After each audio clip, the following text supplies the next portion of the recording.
सास हो तो ऐसी। बहू कहाँ मर गई? अंदर से आवाज, जिंदा हूँ माँ जी। तो फिर मेरी चाय क्यों अभी तक नहीं आई? कब से पूजा करके बैठी हूँ, ला रही हूँ माँ जी। बहू चाय के साथ भजिया भी ले आई। सास ने कहा, तेल का खिलाकर क्या मारोगी? बहू ने कहा, ठीक है माँ जी, ले आती हूँ। सास ने कहा, रहने दे, अब बना दिया है तो खा लेती हूँ। सास ने भजिया उठाई और कहा, कितनी गंदी भजिया बनाई है तुमने बहू। माँ जी, मुझे कपड़े धोने हैं, मैं जाती हूँ।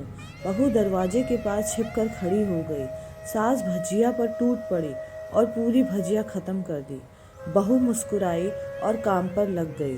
दोपहर के खाने का वक्त हुआ।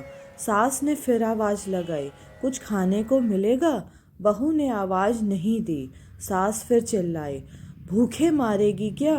बहू आई, सामने खिचड़ी रख दी। सास गुस्से में, ये क्या है? मुझे इसे नहीं खाना है, इसे ले जाओ।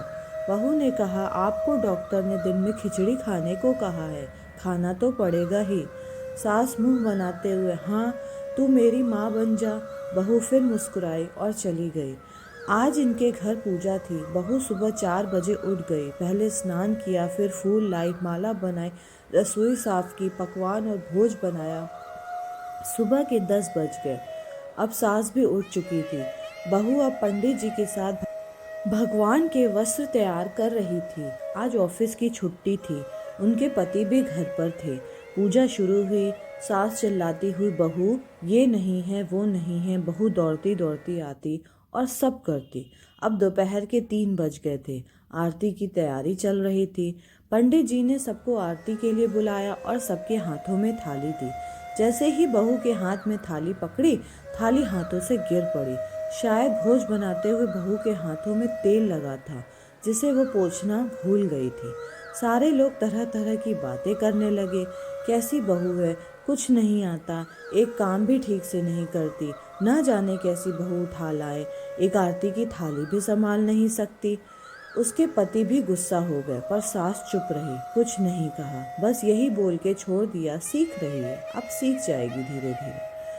अब सबको खाना परोसने जाने लगा। बहू दौड़ दौड़ के खाना देती, फिर पानी लाती। करीब 70-80 लोग हो गए थे। इधर 2 नौकर और बहू अकेली, फिर भी वहाँ सारा काम बहुत ही अच्छे तरीके से करती। अब उसकी सास और कुछ आस पड़ोस के लोग खाना खाने बैठे। बहू के खाना परोसना शुरू किया। सबको खाना दे दिया गया। जैसे ही पहला निवाला सास ने खाया, तुमने नमक ठीक नहीं डाला क्या? एक काम ठीक से नहीं करती, पता नहीं मेरे बाद कैसे ये घर संभालेगी। आस पड़ोस वालों को तो जानते ही हो ना साहब, वो बस बहाना ढूंढते हैं नुक्स निकालने का। फिर वो सब भी शुरू हो गए, ऐसा खाना है, ऐसी बहू है, ये वो वगैरह वगैरह। दिन का खाना हो चुका था। अब बहू बर्तन साफ करने नौकरों के साथ लग गई। रात में जगराता का कार्यक्रम रखा गया था। बहू ने भी 1-2 गीत गाने के लिए स्टेज पर चढ़ी। सास जोर से चिल्लाई, मेरी नाक मत कटा देना, गाना नहीं आता तो मत गा, वापस आ जा। बहू मुस्कुराई और गाने लगी। सबने उसके गाने की तारीफ की, पर सास मुंह फुलाते हुए बोली, इससे अच्छा तो मैं गाती थी जवानी में, तुझे तो कुछ भी नहीं आता। बहू मुस्कुराई और चली गई। अब रात का खाना खिलाया जा रहा था। उसके पति के ऑफिस के दोस्त साइड में ही ड्रिंक करने लगे। उसका पति चिल्लाता, थोड़ा बर्फ लाओ, तो सास चिल्लाती, यहाँ दाल नहीं है। फिर चिल्लाता, कोल्ड ड्रिंक नहीं है, पापड़ ले आओ। इधर उधर आखिर में उसके पति की शराब गिर पड़ी और उसका एक दोस्त पर और बोतल टूट गई। पति गुस्से में 2 झापड़ अपनी पति को लगाते हुए कहा, जाहिल कहीं की, देख कर नहीं कर सकती, तुझे इतना भी नहीं काम आता है। सारे लोग देखने लगे। उसकी पत्नी रोते हुए कमरे की तरफ दौड़ी। फिर उसके दोस्त ने कहा, क्या यार, पूरा मूड खराब कर दिया, यहाँ नहीं बुलाया होता, हम कहीं और पार्टी कर लेते। कैसी अनपढ़ गंवार बीवी ला रखी है तूने, उसे तो मेहमानों की इज्जत और काम करना तक नहीं आता। तुमने तो हमारी बेइज्जती कर दी। अब आस पड़ोस की औरतों को और बहाना मिल गया था। वो कहने लगी, देखो क्या कर दिया तुम्हारी बहू ने, कोई काम की नहीं है। मैं तो कहती हूँ अपने बेटे की दूसरी शादी करवा दो, छुटकारा पाओ इस गंवार से। सास उठी, अपने बेटे के पास जाकर उसे थप्पड़ मारा और कहा, अरे नालायक, तुमने मेरी बहू को मारा, तेरी हिम्मत कैसे हुई, तेरी टांग तोड़ दूंगी। उसके बेटे के दोस्त कुछ कहने ही वाले थे कि उसकी माँ ने उन्हें घूरते हुए कहा, चुप, बिल्कुल चुप, यहाँ दारू पीने आए हो जबकि पता है आज पूजा है और तुम्हें पार्टी करनी है। कैसे संस्कार दिए तुम्हारे माता पिता ने, और किसने मेरी बहू को जाहिल बोला? जरा इधर आओ, चप्पल से मारूंगी अगर मेरी बहू को किसी ने एक शब्द भी कहा तो। अरे पापी, तूने उस लड़की को बस इसलिए मारा कि तेरी शराब टूट गई? पापी, वो बच्ची सुबह 4 बजे से उठी है, घर का सारा काम कर रही है, न सुबह से नाश्ता किया है, न दिन का खाना खाया है, फिर भी हंसते हुए, सबकी बातें सुनते हुए, ताने सुनते हुए घर के काम में लगी रही। तेरे यार दोस्तों को तो अच्छी नहीं लगी, जूते से मारूंगी तेरे दोस्तों को जो कभी उन्होंने ऐसा कहा।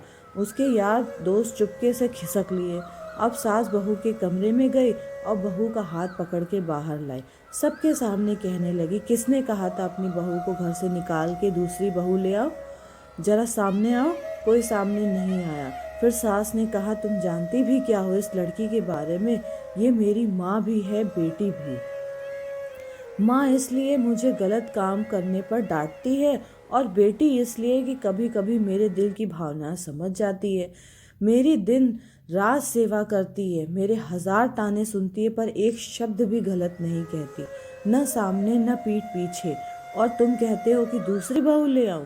याद है ना छुटकी की दादी, अपनी बहू की करतूत? सास ने गुस्से में पड़ोस की महिला को कहा, अभी पिछले हफ्ते ही तुम्हें मियाँ बीबी भूखे छोड़कर घूमने चले गए थे।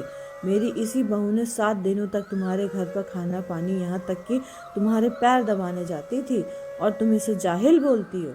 जाहिल तो तुम सब हो जो कोयले और हीरे में फ़र्क नहीं जानते।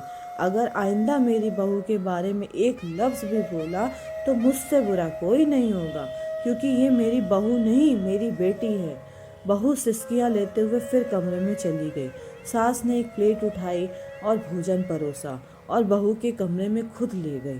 सास को भोजन लाते देख तो बहू ने कहा, अरे माँ जी, आप क्या कर रही हैं, मैं खुद ले लेती। सास ने प्यार से ताना मारते हुए कहा, डर मत, इसमें जहर नहीं है, मार नहीं डालूंगी तुझे। तुझे नई सास चाहिए होगी, पर मुझे अभी भी तू ही मेरे घर की बहू चाहिए। बहू ने अपनी सास को रोते हुए गले से लगा लिया। सास भी रो दी पहली बार और कहा, चल खाना खा ले। फिर मजाक करते हुए कहा, फिर मेरे पैर दबाने चले आ। और ये ख्याल मन में मत लाना कि सास पैर बोलती है। किसी दिन मैं इसका गला दबा दूंगी, क्योंकि कभी मैं यही सोचती थी। दोनों खूब हंसने लगी। दोस्तों, चैनल को सब्सक्राइब जरूर करिएगा। Thank you.